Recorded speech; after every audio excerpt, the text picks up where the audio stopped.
Percy Sledge was born in a small town in Leeton, Alabama, just 8 miles outside of Muscle Shoals. He used to work in a field chopping cotton, and he'd sing to all the older people. He said that he'd just wail out and just wait to hear his voice echo back to him.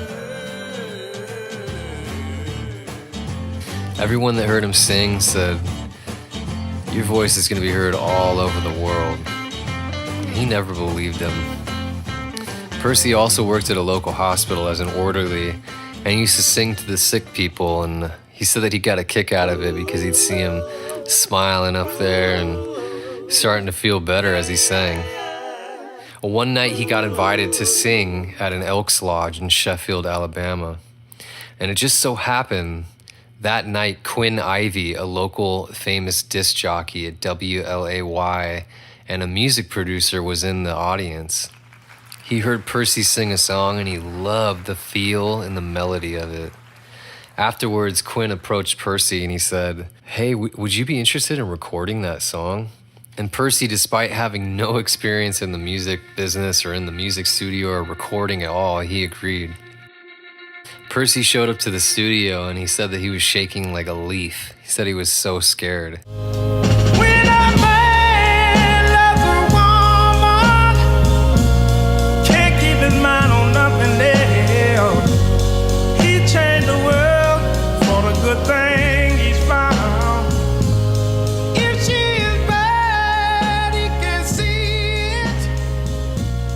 The engineer who was recording the vocals on the track said that Percy's vocals were just all over the place because he didn't have experience. The levels were just all over the place, so it was really difficult to record him.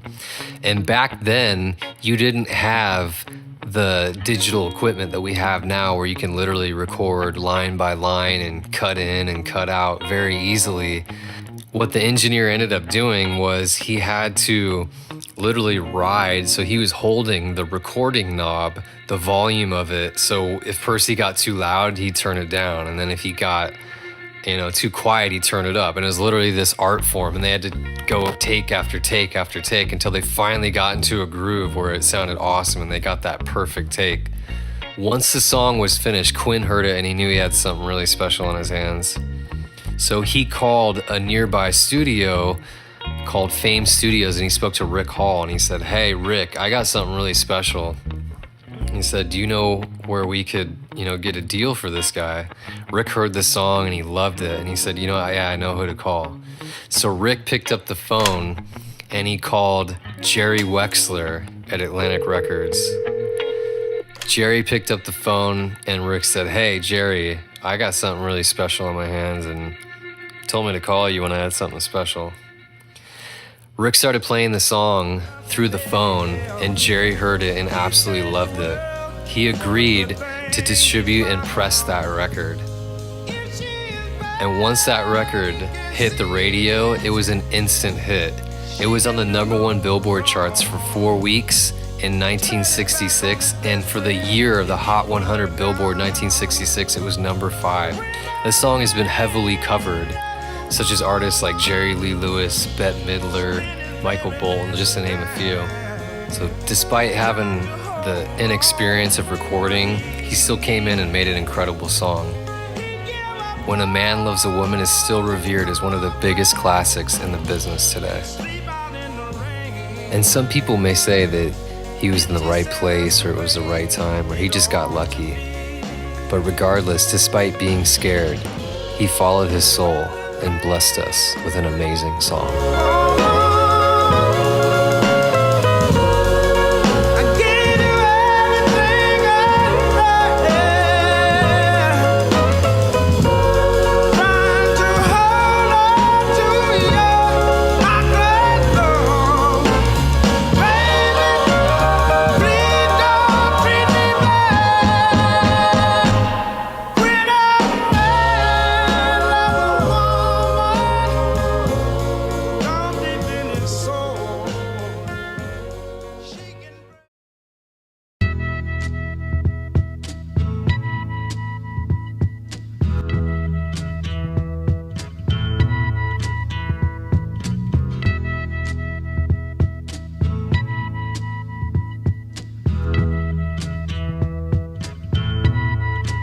Buffalo Springfield originated in 1966 when Richie Furay met up with Stephen Stills in Los Angeles, California to start working on songs together. A friend, Neil Young, had met Stephen Stills a year earlier in Toronto, Canada. At the time, they had their own bands but expressed interest in working on music together.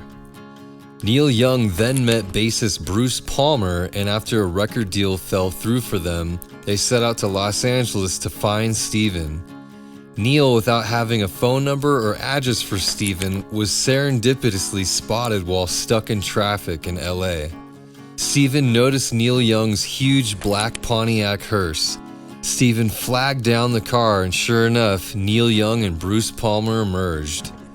Buffalo Springfield was immediately solidified, and drummer Dewey Martin was added later, completing the band. Living in the hills of Laurel Canyon, Buffalo Springfield was inundated with famous bands that lived right next door to them. Making friends with the Byrds member Chris Hillman would pay off as he persuaded the Whiskey A Go-Go to audition Buffalo Springfield. Buffalo Springfield nailed the audition and became the house band for 7 weeks in a row.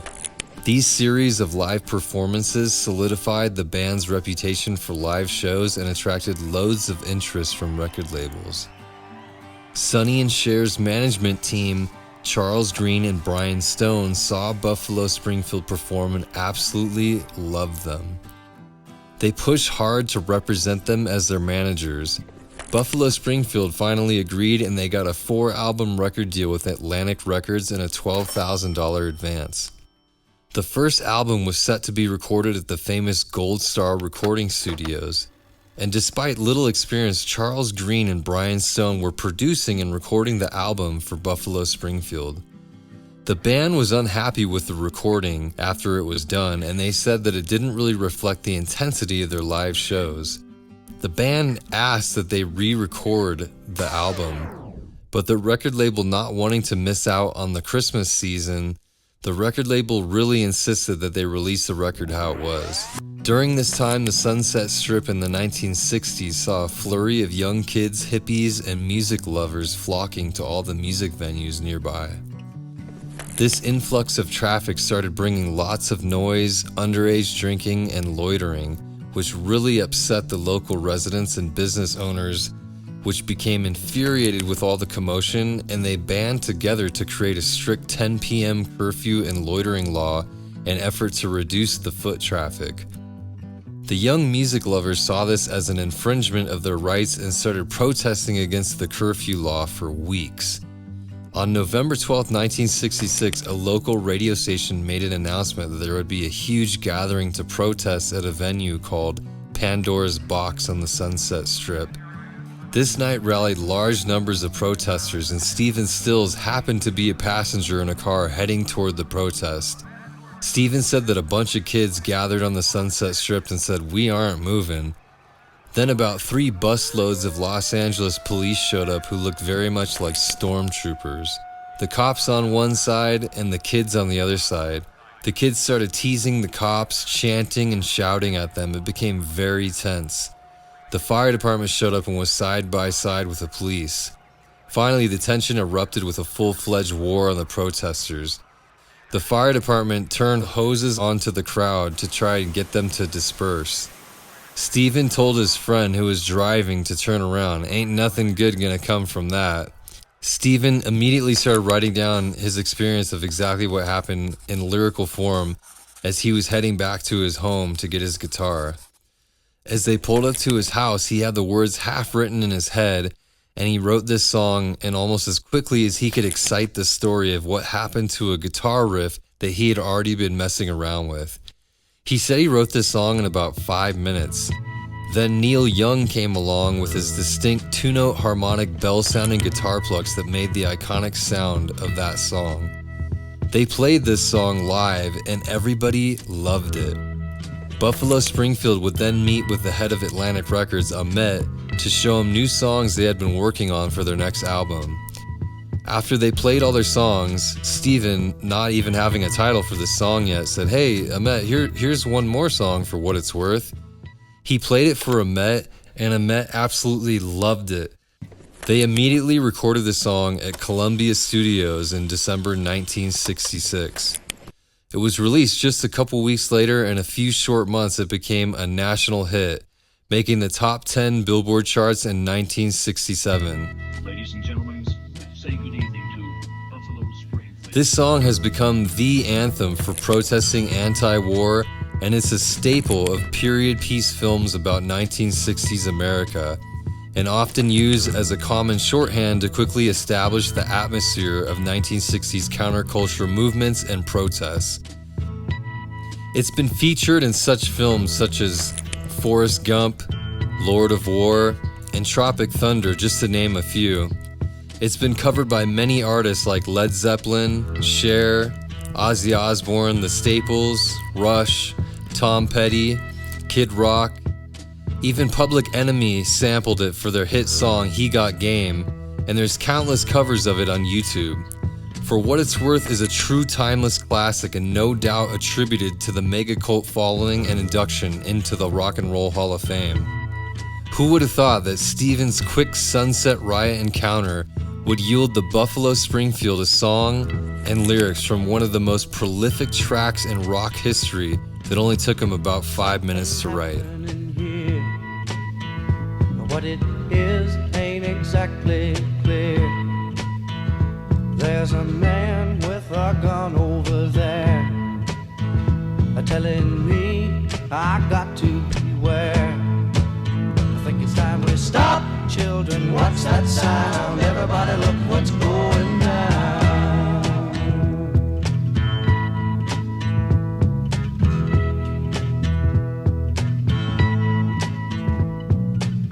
There's battle lines being drawn, and nobody's right if everybody's wrong. Young people speak in their mind.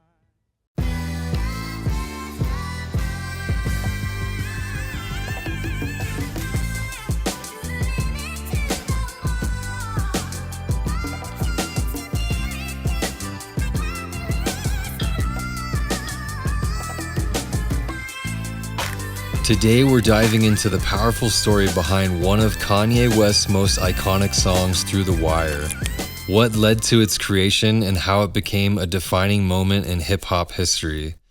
In October 2002, Kanye West was involved in a near-fatal car accident.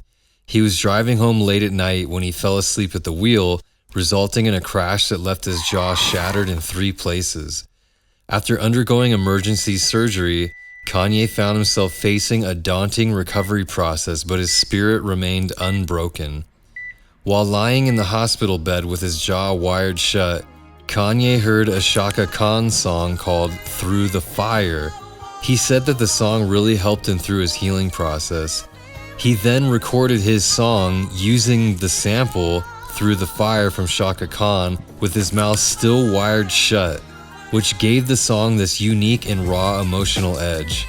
Kanye said he just had to get it off his chest, and in order to just be able to record the song, he had to tell his record label that he was producing a beat for another artist because they thought he was crazy to record a song with his mouth wired shut, and said, "Stop playing around, your mouth is wired shut." After he recorded the song, he shipped it off and said nobody got behind it and thought it was just a mixtape song, but Kanye thought differently. This song right here is history. Right. I knew it. I thought just like Don King, I play all the positions. And I thought like from a management aspect, like, yo, man, he almost died. It's the best thing that can ever happen to a rapper. Right. It's the best thing that ever happens to rappers when they almost die. This can take you over the top. You almost died. Right. We're about to be rich. You almost died.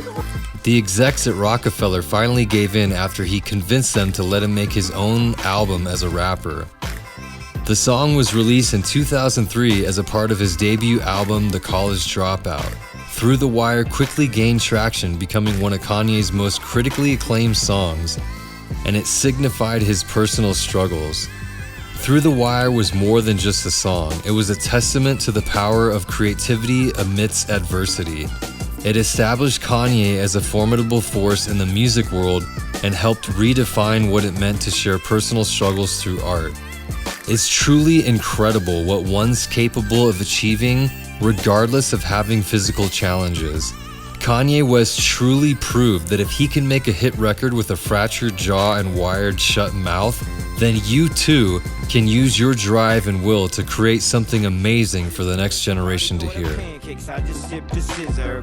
That right there could drive a sane man berserk. Not to worry, Mr. Ace to the Izzles back to Wizard. How do you console my mom or give her light support? Telling her son's on life support. And just imagine how my girl feel on the plane, scared as hell that a guy looked like Emmett Till. She was with me before the deal. She been trying to be mine. She a Delta, so she been throwing that dynasty sign. No use me trying to be lying. I've been trying to be signed, trying to be a millionaire. How I used 2 lifelines in the same hospital where Biggie Smalls died. The doctor said I had blood clots, but I ain't Jamaican, man. Story on MTV, and I ain't trying to make a band. I swear this right here, history in the making, man.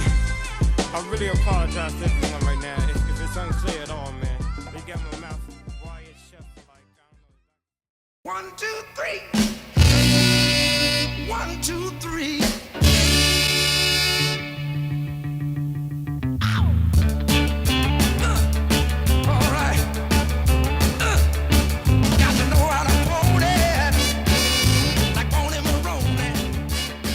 Wilson Pickett was a powerhouse of the soul genre. His raspy voice and energetic performances made him a favorite at the pinnacle of R&B and early rock music. You know, everybody has heard the Beatles song Hey Jude, but did you know that the legendary soul singer Wilson Pickett created his own unique version of it with Duane Allman on guitar? In the late 1960s, Wilson Pickett's producer Jerry Wexler decided to take him to record his next album at the infamous Fame Recording Studios in Muscle Shoals. Rick Hall, the owner of Fame Studios, was scheduled to pick up Wilson from the airport. When Rick arrived, he said Wilson looked like a dangerous man. Wilson Pickett said he saw this tall Peckerwood approach him like he knew him for 500 years and was greeted with, "Hey Wilson, come on, we gonna cut some fucking records. We really gonna cut some fucking records. Come on, Wilson, come on." Wilson said, wait, I'm nervous. Now, what does this white man know about producing for Wilson Pickett? Before Wilson had arrived to record his album, Duane Allman really wanted to work at the studio as a session player, so he set up a pup tent outside the studio waiting for Rick Hall. Rick met Duane and gave him a shot to work at the studio. One day in the studio, while working on Wilson's album, everybody took a break and went out for lunch except for Duane and Wilson. They stayed back at the studio. Duane randomly said to Wilson, "Hey, why don't you cut Hey Jude? You know that Beatles song?" Wilson said, "Are you crazy? We're gonna cover the Beatles?" And Duane said, "Exactly." Duane somehow convinced Rick and Wilson, who both thought he was crazy, to ask Wilson to do a Beatles cover song. Eventually they gave in and they started recording it. And Wilson laid down some of the most incredible soulful infused rock vocals. It was a shock at how well Wilson Pickett's style meshed together with the amazing guitar licks Duane Allman was laying down. Wilson said they were playing off each other like a frenzy, Wilson screaming along to Duane's guitar. One of the other session players said that Duane played such an amazing guitar fill that something just happened during that vamp section of the song, and all of a sudden, there was Southern rock. When they finished recording this song, they knew they had something special. Wilson said when people heard it, people were going crazy. The song was released in December 1968 and was a massive success. Not just on the pop charts, it also shot up on the Billboard and R&B charts too, peaking at number 13.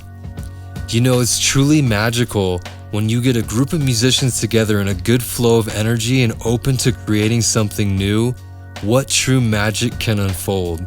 Wilson Pickett's version of Hey Jude took the Beatles' original song to a whole new level, and his soulful, energetic performance coupled with Duane Allman's amazing guitar licks will forever touch the hearts and souls of those who've heard it.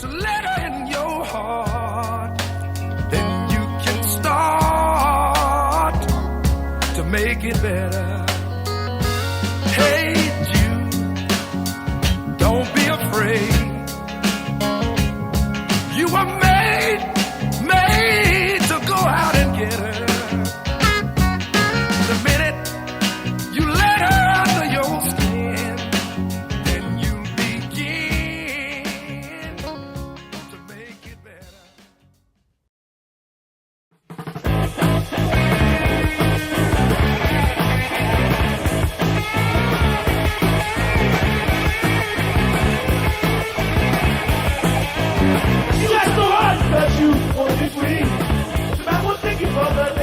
band Death originated in 1973, comprising of three brothers, Dennis, David, and Bobby Hackney. They infused their rock, R&B, and soul to create this unheard, fresh proto-punk style of music. David Hackney was the famed leader and channeled many creative ideas through his strong spiritual connections he had. After their father passed away, it had a huge impact on all three of them, but David seemed to be really impacted the most. Shortly after their father passed, David called up Dennis and Bobby to their band practice room and said, "I got a name for our band. It's called Death."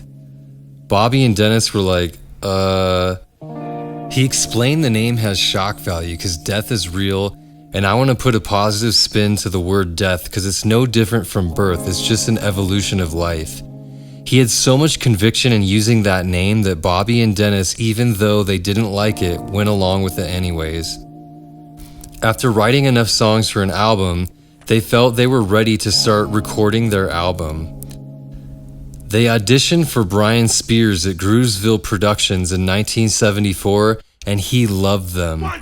He was blown away by their energy and David's conviction and belief that this was their destiny to play music and using the name Death as a positive spiritual meaning. Brian agreed to record them and help them get a record deal. They started recording in February 1975 at United Sound Recording Studios in Detroit, Michigan. Once the album was finished, they shopped the album and were turned down by practically every label. The band name Death was a big deterrent for them to obtain a record deal. But then Clive Davis heard the music and really thought they had something there. He offered them a record deal with a $20,000 contract, but one caveat, they would have to change their name. When David channeled the name Death, it was all a part of the concept of the band and the music went along with the concept. So he basically told Clive Davis to go to hell. Bobby and Dennis didn't agree with David and were willing to change the name, but they felt obligated to back up their brother and go along with him. Back at home, they told David, "Let's just change the name. How many times are we going to get a $20,000 record deal? And in 1975, that's a lot of money, David." David got really mad with Dennis and Bobby and said he won't change the name of the band for nothing. Later on, Brian Spears had a meeting with the band and let them know that Don Davis, the owner of Groovesville Productions, was releasing them. David asked Brian to give them their master recordings. Brian said no problem and they got their masters back. Death then took the masters and printed up 545 single records with songs Politicians in My Eyes on the A-side and Keep On Knockin' on the B-side. They took the records to radio stations to play it, but it was hardly played and they saw very, very little airplay.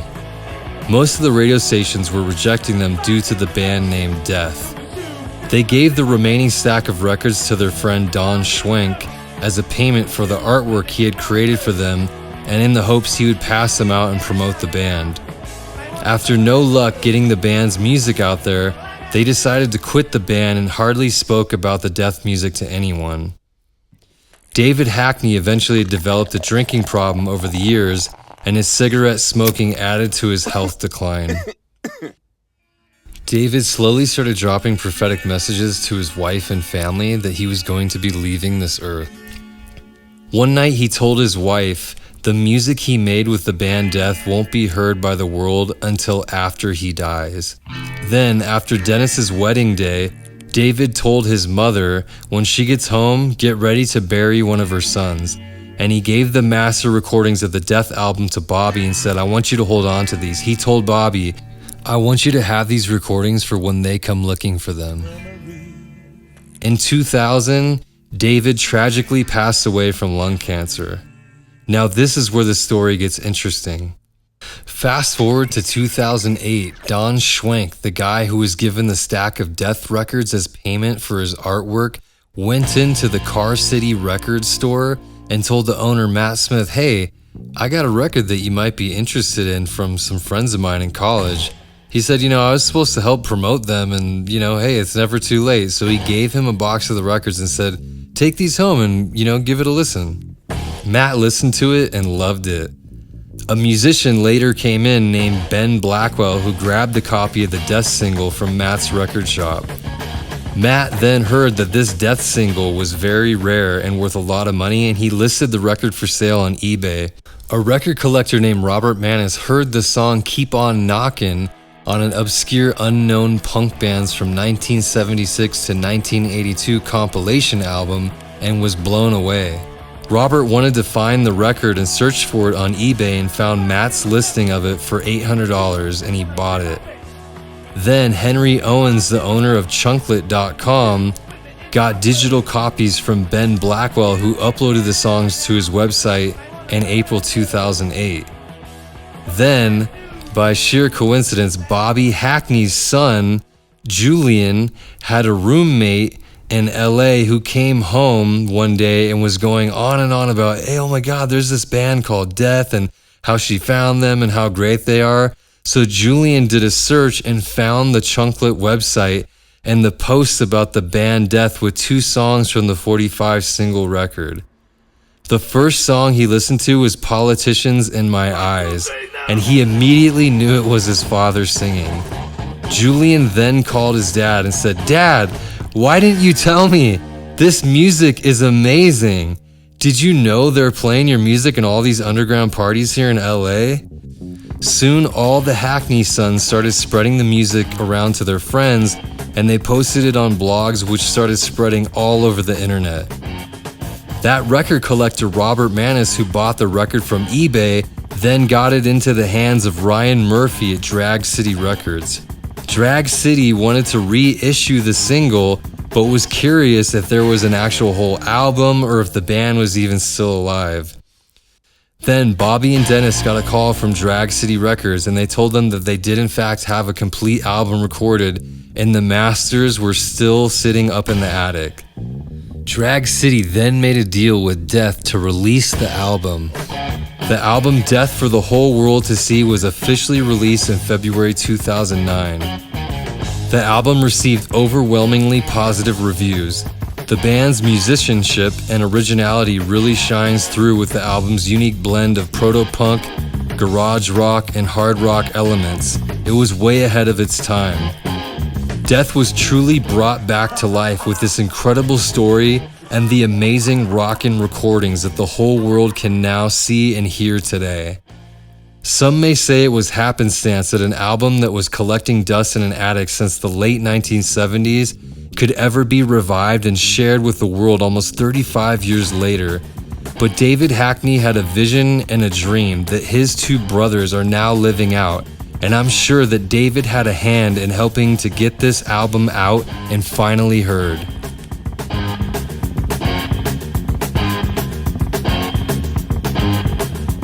The number 1 biggest game is when they gain number fame. It's like a race at the top because they wanna be boss. They don't care who they step on as long as they get along. Politicians in my eyes.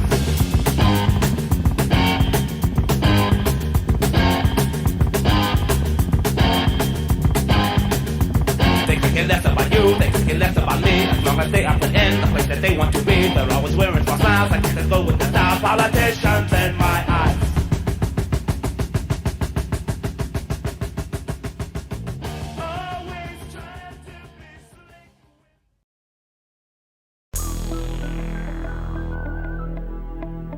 Regulators. We regulate any stealing of his property. We're damn good, too. But you can't be any geek off the street. Gotta be handy with the steel, if you know what I mean. Earn your keep. Regulators! Mount up. It was a clear black night, a clear white moon. In the world of hip-hop, certain songs transcend time, becoming anthems that define an era. Today, we unravel the story behind one of those timeless classics, Warren G's Regulate. Warren G had a very unique upbringing. At just 8 years old, his life changed when his father married Dr. Dre's mother. Growing up alongside Dre, Warren witnessed the birth of his music career, watching Dr. Dre evolve with the world-class Wrecking Crew and later NWA. Warren soaked in everything he could learn from Dre, sowing the seeds of what would become Warren's amazing career. Warren G started recording his own music and was trying to get his older brother to listen to it, but he never took him seriously until one night at a bachelor party in 1990, they ran out of music to play, and Warren G said, "Hey, grab our tape." The tape featured Snoop Dogg, Warren G, and Nate Dogg. L.A. Dre heard it and said, "We need to show this to Dr. Dre." Dre heard it and said, "That's y'all?" And Warren said, "I've been trying to tell you, man." Dr. Dre said he wanted all of them to come to the studio on Monday. At that point, Dre took them under his wing and said, "Y'all come live with me." They all started going to the studio to work on projects with Dre, Snoop Dogg, Nate Dogg, and Warren G. He started teaching Warren G how to produce music and would have him go buy stacks of records and find samples for him. Warren G ended up being a huge uncredited contributor for Dr. Dre's album The Chronic, finding the samples for songs G Thing, Let It Ride, and the majority of the skits on the album. Contracts with Death Row were laid on the table for Snoop Dogg and Nate Dogg, which they ultimately signed. But for some reason, Warren G never received a contract despite helping Dre with his album and bringing multiple artists to Death Row. Later on, all the artists at Death Row were going to go on a tour, and Warren thought that he was a part of it. He showed up to the airport, but they didn't have a ticket for him. He was pissed, and when Dr. Dre came back, he hit him up and said, "Hey, what's up, man?" And Dr. Dre said, "You know what? You just have to go out there and be your own man." Warren was crushed, but still hung around the studio helping out. One day, Paul Stewart was in the studio looking for music for the Poetic Justice movie soundtrack. Warren played him a song he produced for Mr. Grimm called Indo Smoke that Warren rapped a small part on. Paul loved it and later said he wanted it to be the first single for the Poetic Justice movie soundtrack. Warren G got a check for the placement of his song on the soundtrack, and he was stoked. He bought a car, he started buying more records, and he bought some music equipment. The momentum was really starting to build for Warren, and one day he got a call from Def Jam, and they said they loved the guy rapping on that song. And Warren said, "Well, hey, let me call Mr. Grimm and get you guys connected so you can call him and sign him." And they said, "Who's the guy doing the rapping on there?" And Warren said, "Mr. Grimm." And they said, "Yeah, but who's the guy doing the singing rapping?" And Warren said, "The guy doing the 1 puff, 2 puff?" And they said, "Yeah." He's like, "That's me. That's the guy we want right there." Warren said, "Y'all want to sign me?" They then offered Warren a deal, and he signed with Def Jam Records. Then one day, Warren was at Roscoe's Chicken and Waffles in Long Beach, and there was a bum outside selling records. Warren G bought his whole stack of records. He went home and started listening to the records, and he heard a Michael McDonald song, "I Keep Forgetting," and he said, "This is hard."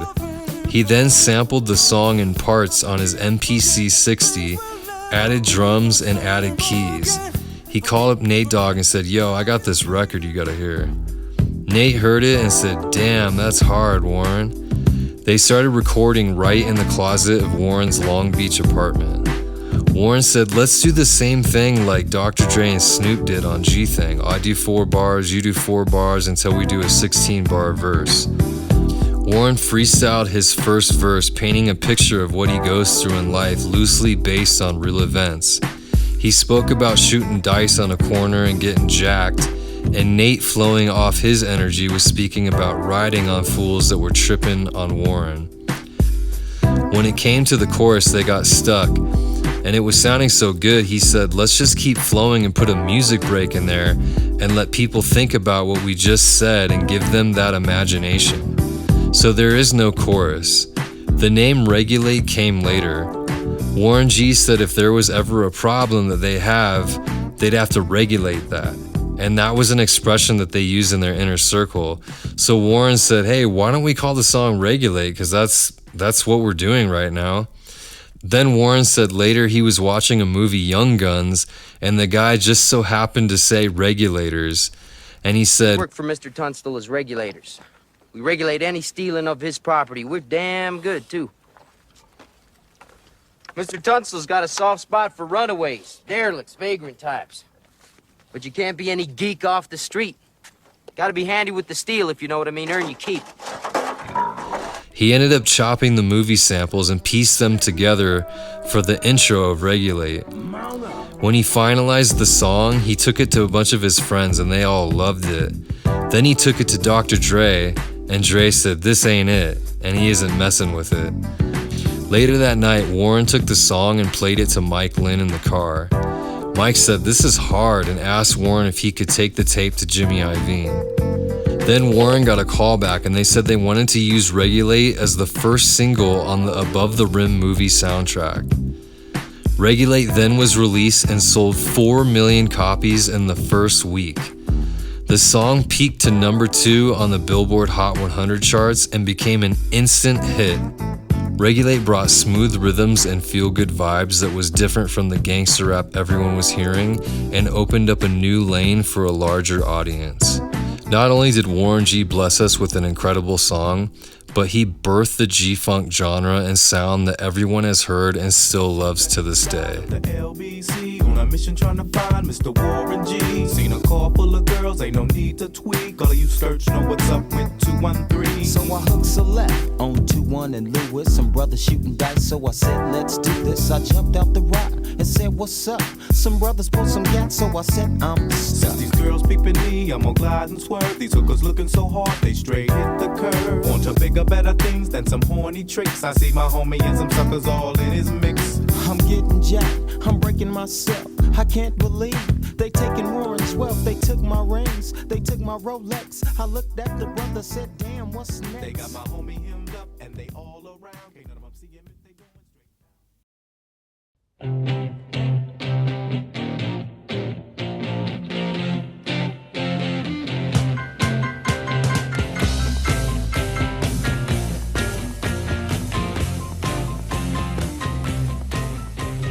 Randy Bachman started playing guitar at an early age in grade school and would form his first band in 1960 called Al and the Silvertones. They signed with Quality Records in 1964 and would eventually change their name to the Guess Who. In pursuit of new recordings, the Guess Who headed to Scepter Records in New York City. The studio was owned by the formidable Florence Greenberg, a musical genius who worked with icons like Dionne Warwick and the Isley Brothers.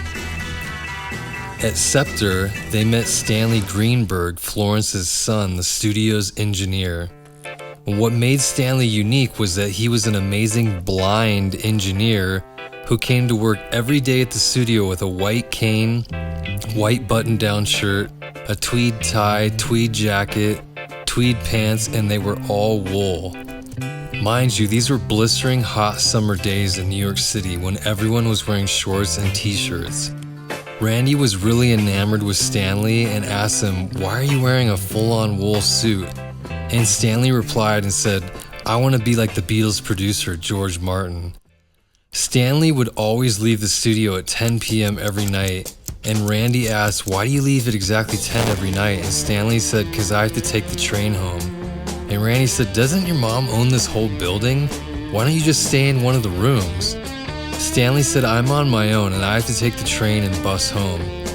Randy was shocked. Before they had come to the studio, Randy had been kicking around an idea to make a song like the Beatles' hit Paperback Writer.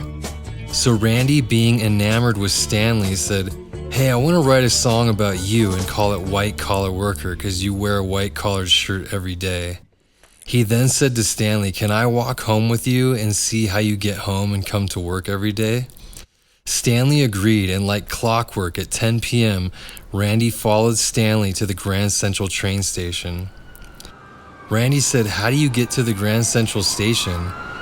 Stanley said, "I do it every day. I count steps." They started walking out of the studio, and Stanley said, "You can't talk to me while we're walking." Randy kept quiet, and Stanley in his head counted out 155 steps, and then you could hear a tweet tweet sound for a green light. That was Stanley's cue to know when to cross the street. He then counted out another 158 steps, and they arrived at the Grand Central Station. Randy was amazed at this whole process. Randy said when they got to Grand Central Station, it was empty, not a person in sight. Everybody was at Broadway shows or in Madison Square Garden, and it's 10:15. And Randy, not seeing any people around or any action, said, "Stanley, I can't write about this. There's nothing going on. There's no one here." He then asked Stanley, "What time do you come here in the morning?" And Stanley said, "I take the 8:15 into the city." And he said at that time, there's girls all around doing their makeup, trying to look pretty. They're all working in New York City. Stanley said, "Come meet me in the morning and you'll see." Randy met him there in the morning and said the girls were getting pretty. And then he walked back with Stanley from the Grand Central Station in the morning to get to his job by 9 a.m. at the studio. So then Randy wrote White Collar Worker, which was similar to the Beatles song Paperback Writer, but instead of Paperback Writer, he would sing White Collar Worker. Everyone else in the Guess Who band hated the song. They loved the verses, but they didn't like the chorus because they thought it was a copy of Paperback Writer. So that song never got on any Guess Who album. Randy ended up leaving the Guess Who band due to differences in lifestyles and wanting to spend more time with his family. He then formed the band Brave Belt, which would turn into B.T.O, Bachman Turner Overdrive, after a member's departure. With the new lineup, B.T.O signed to Mercury Records. They released their first album and started touring, playing loads of shows to promote their album. One night, Randy was heading out to play a club in Vancouver, and on the radio he heard a disc jockey say, "This is Daryl B and I'm taking care of business." Randy immediately thought, what a great title for a song, so he wrote it down so he wouldn't forget it.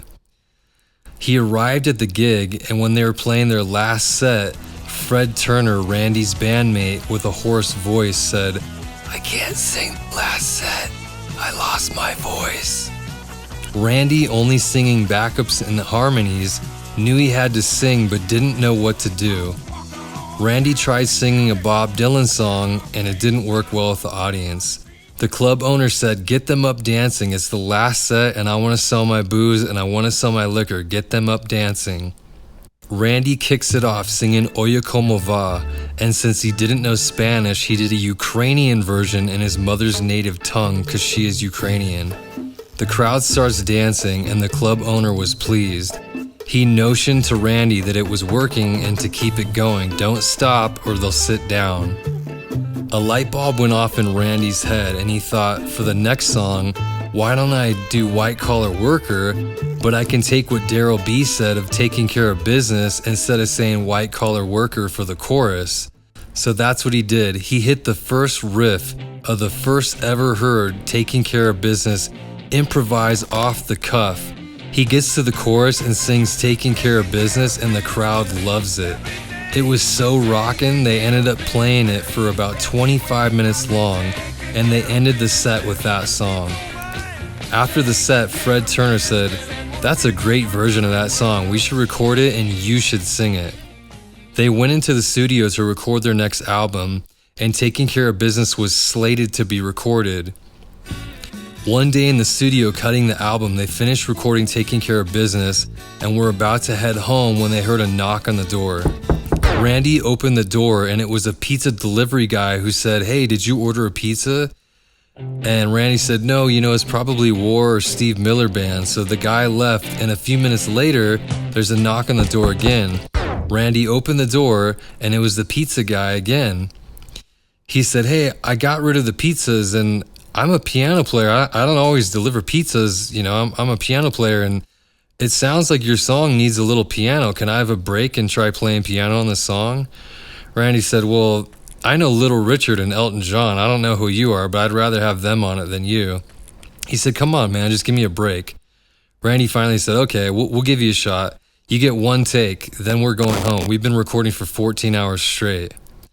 So they let him record one piano take on the track, and then he left to go deliver more pizza. The band came back the next day, and the head of their label flew in, and he said he wants to hear some hit singles from Randy. So Randy then played Let It Ride, and he really liked it. And then they played Taking Care of Business, and Randy said, "Hey, before you play this back, don't play the piano part because we haven't had time to hear it yet." So the engineer turned the fader volume down on the piano. But for some reason, the engineer turned up the volume on the piano halfway through, and Charlie, the head of the label, said, "Wow." They then played the whole track with the piano again turned up, and Charlie loved it. And he said, "Who's playing piano?" And they said, "It's some pizza guy." He said, "What? said, yeah, some kid came in last night asking for a shot, and we let him play piano on it. He said, all right, we need to find him.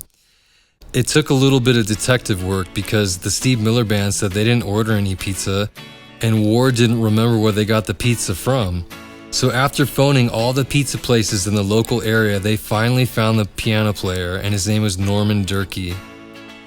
They then released their second album, and the song Taking Care of Business shot up the charts, peaking at number 12 on the Billboard Hot 100 charts on August 10th, 1974. Loads of artists have covered this song, and it's been featured on The Simpsons, The Sopranos, the movie The Replacements, and there's even an actual movie named after it called Taking Care of Business, and the list goes on and on.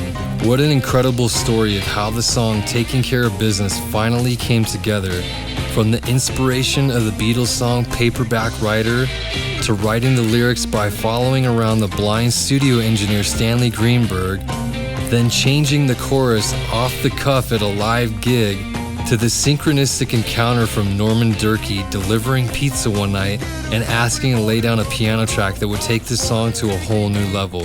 Taking Care of Business is a true timeless classic, and even more incredible is the journey of how it was created.